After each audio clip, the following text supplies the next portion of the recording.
Hey, everybody, and happy Monday night, almost Tuesday. It's like, I don't know, 11 o'clock, I think. Um, I feel better now, but after I took tonight's chemo, it made me feel not good at all. So I've actually been in bed since like, I don't know, probably 6:30, 7 o'clock. So, but I got up and just made some scrambled eggs and ate those and a couple other things. So I'm feeling better.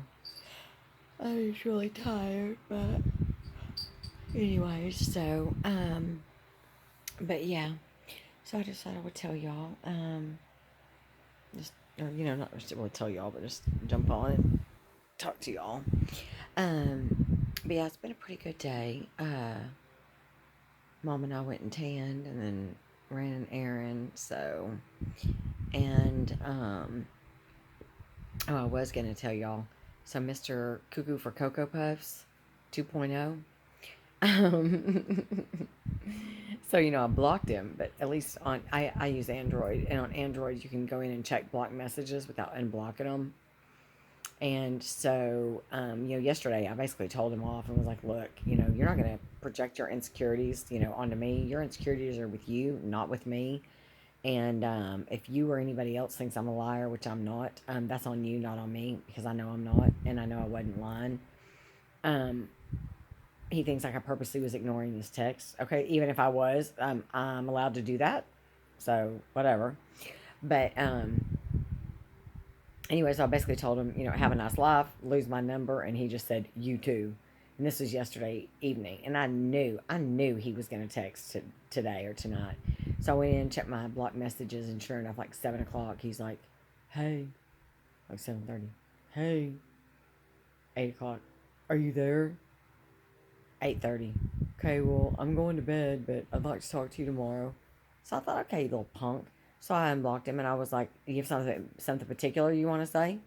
And he was like, no, just like converse. And I was like, no, no. I was like, after everything you did, after everything you said, the way you acted, the way you handled things, you basically called me a liar, told me I was lying, and then you just want to act like nothing happened. See, that's what my ex would do. My ex would like create this big fight, whether it was physical or not, and he knew when I met him. I'm like, the one word I hate is sorry. My ex husband said it constantly. Sorry, because my ex husband was very physically abusive as well. Sorry, sorry, sorry, sorry. Like, he beat the crap out of me. Sorry, sorry. I cannot stand that word because of that. Well, my ex that I just split from last year, same thing. It didn't matter whether he just talked to me like crap or whether he was abusive. Sometimes I got a sorry and sometimes I didn't. But either way, whether he said sorry or not, he would instantly just go like, I mean, it's like he could call me every name in the book, or he could, hit me, and then be like, "So you ready to go to dinner?" Like,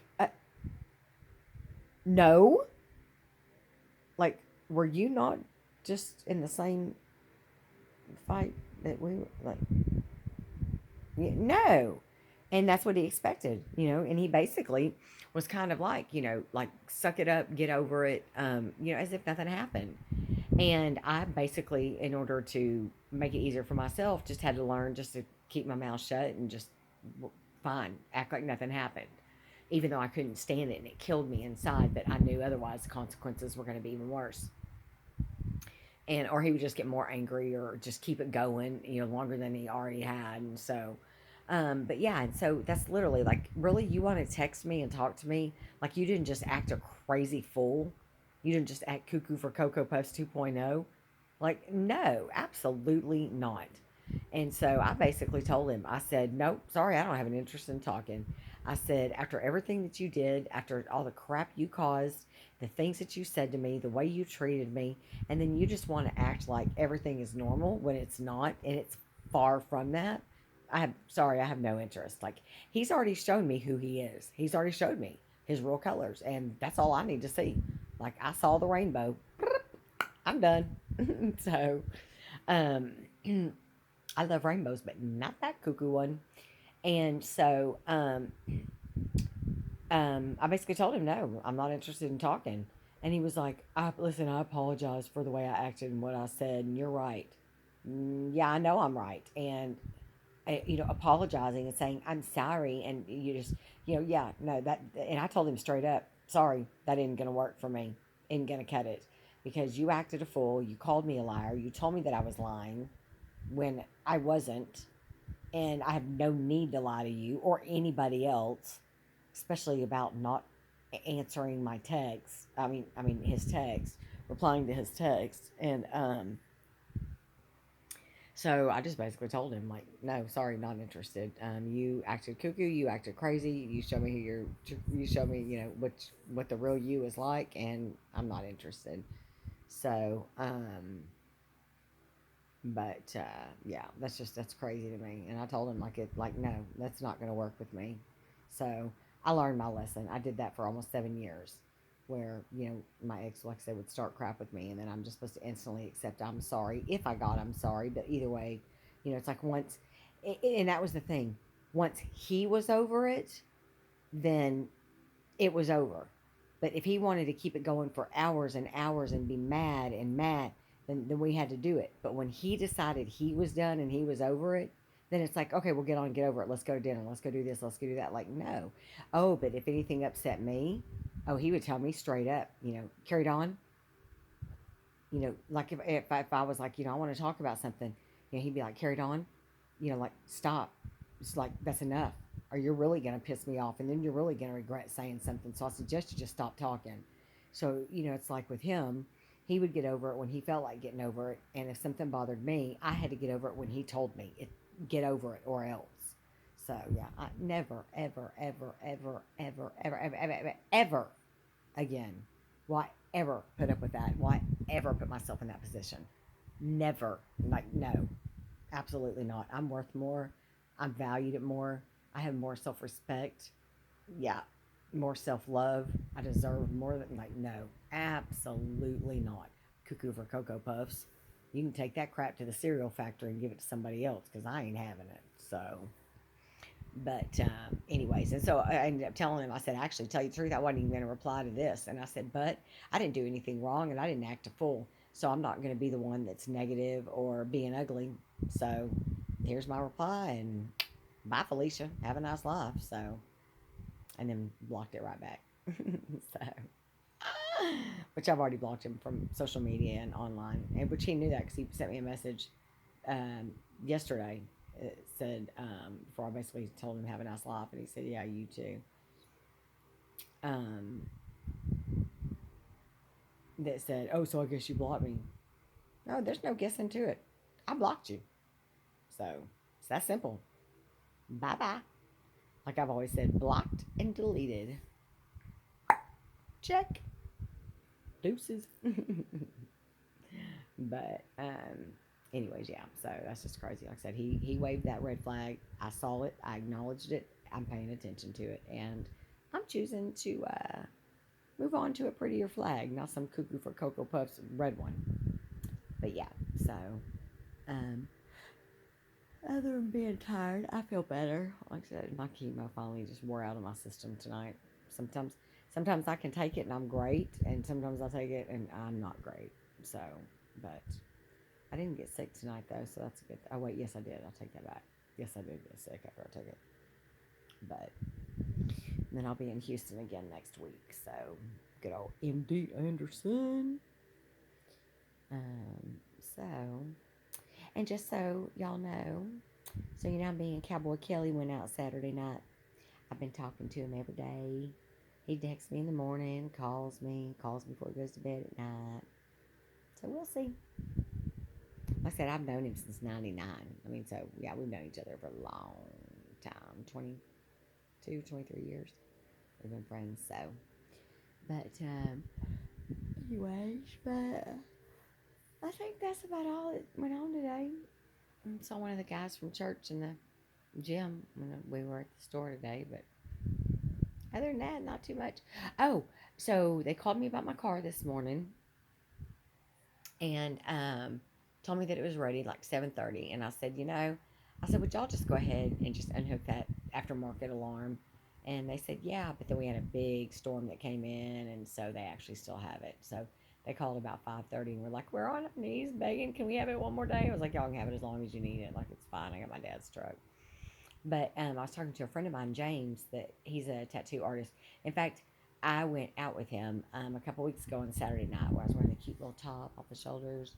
And like, he's definitely way more into me than I am to him. But I'm just, I'm still friends with him because we live really close and we get along really, really good. We have like so much in common. He's the one with a little sports car that he puts in car shows. But anyways, he does tattoos and then he also does like car audio and alarms, stuff like that, stereo audio stuff. So I called him this morning and talked to him, and I told him what type of aftermarket alarm I have, and he said I can tell you exactly what it's doing because we end up having to replace those for people all the time. He said that what happens is the module on the aftermarket alarm, he said, is basically frying my starter relay, not the one that's under my hood that I've replaced, but the one that's built into the starter. And he said, so like when, for example, last month when they put the new starter on, it's throwing off the anti-theft signal and it's frying that relay. So now they just put another new starter on, which they've had it since Tuesday, and I haven't gotten it back yet. And but when I get it, he said if you don't have them, disconnect. Oh, I'm so sorry, y'all. That alarm. He said it's gonna fry that. You're gonna keep going through starters, and so he said, yeah, he said to have them unhook it. So I called him back this morning, and it would have been ready to pick up, but I said, can y'all just please undo that crap? And they said, yeah, we can do it for you. So they're doing that, and hopefully it'll be ready tomorrow, which I'm sure it will be. But and I said, I took him my original Chevy key fobs. I said, here's the original key fobs, because when my car, see what happened was like 3 or 4 years ago, okay, my dumb ex had my car, and he was helping a neighbor lady bury a dog. And I take it Witters is in the house. yeah, she's inside. Oh, hang on one second. Okay, sorry, I had to talk to mom. Anyway, so we had a neighbor that lost a dog, and then my ex ended up finding what was left of the dog in a field, so he offered to bury it for her. So he had pulled up, he told the lady, here, meet me over here, and he was in my car, and he pulled up onto this curb of this big, huge field, and he didn't leave the car running, but he took the keys out and just chunked them in the driver's seat. Well, this young little black kid, I guess, had seen that and runs up, gets the key, starts the car, takes off, drives it into an apartment next to where we lived, a complex next to where we live, puts the hazards on, takes the keys out, doot doot, locks it, and takes off. He calls me. I grab my daughter and my 9 millimeter. So a lady tells me, if you're looking for that black Impala, it just went that way. So we pull in. I find it, pull my gun out. Nobody's in there, but the hazards are going. So I get my key and key fob, unlock it, drive it back home, and we take the battery out and take the battery inside that night because the little punk that stole it had the other key and key fob, and all he had to do was come back and doot doot and steal my car again. So I talked to the dealership the next morning, and it was going to be over $2,000 to get the key fobs redone, the keys with the chip in it and everything redone. And I was like, no. So we just took it to our car audio guy and had the auto page aftermarket alarm put in it. So that's what happened. So I had told my guys today so when I dropped it off to him Tuesday, I left them. I dug out my Chevy, because it's got remote start and everything on it. I dug out my original Chevy key fob and took it to him. And so I told him, I said, if y'all can hook up the Chevy factory alarm, would you please? And I said, but if not, just disconnect the auto page. So, but I mean, it's a convenient alarm, except for the fact that it locks itself after 45 seconds. So you just get out of the car and shut the door, and 45 seconds later you'll hear it, the horn honk and boop boop and everything locked. But the pitfall is if you leave the keys in it, it still locks itself after 45 seconds. So I carry around a spare key fob everywhere I go, just in case that happens, even though it's never happened to me. But my ding dong ex did it all the time. But yeah, so but all because he didn't put the keys in his pocket. Here now, 5 years later, I'm dealing with this fiasco. But anyway, so I should pick it up tomorrow with no alarm. So, I mean, I'll still be able to lock it, I'll just, even though it's a newer car, I'll just have to, one of those deals where you hold the door handle and push the lock down and then shut it. And of course, like most cars, it's got one keyhole, and that's on the driver's door because cars these days don't come with keyholes other than one. So, but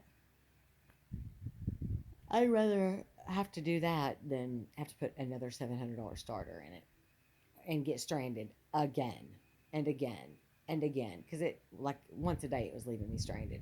I'd go to the store, come out, nothing, nothing, nothing. Just have to sit there and just keep trying to turn it over, trying to turn it over until it finally gave. So, but anyways, like I said, my friend James explained to me that, like I said, the module is killing the starter relay inside the starter. And he said it's just going to do it again. It's going to fry it out. So I don't have $700 to keep throwing around once a month for a new starter. So, but anyways, well, I'm tired. So I'm going to call it a night and go to bed. But I love y'all and I hope everybody's had a wonderful Monday.